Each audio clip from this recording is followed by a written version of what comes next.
E get some days where you go just wake up like this. Get up here, na that day be this one dey inside so. Have somewhere to go to early this morning. Woke up around 5 a.m. Ọ bụrụ na ezigbo mmiri na-ezo. And I jejely slept back. Enwetezi onwe m after 6. And guess what? Still raining heavily. I thought of what to do and came up with dressing my room as I wait for the rain to stop. Ụtụtụ ọma ndị ọma na-ege m. Onye unu na-anụ olu ya bụ Nwaada Chinemerem chọrọ ịba. Daalụ maka isonye m na nkwado ụbọchị m taa. Tupu anyị agawa n'ihu, ana m achọ otu mkpụrụ peg m achọ. Ọnwa onye fụrụ ya ya biko zitere m. Ihe omume nke ụlọ nke mbụ. Sure to sweep my room. To make sure everywhere looks clean and neat. Nke abụọ, ịgba mbọ fụ na m sara efere m jiri nri na ụbọchị gara aga. I don't know about anybody, but I want to do a confession. You see this house chores called washing of clothes. I hated it so much when I had something else in mind to prepare for breakfast. But because the rain has refused to stop, I decided to make noodles and eggs. Since it's raining and my fans will be feeling trust cold. Me with coupling. Guys, you won't believe that all this while it's still raining. I mean raining heavily, very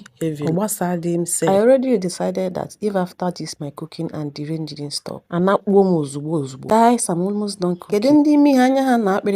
Quickly get your spoon because I'll not be waiting for anybody. Our food is ready. Because of the love I have for my fans, I no fit chop alone na.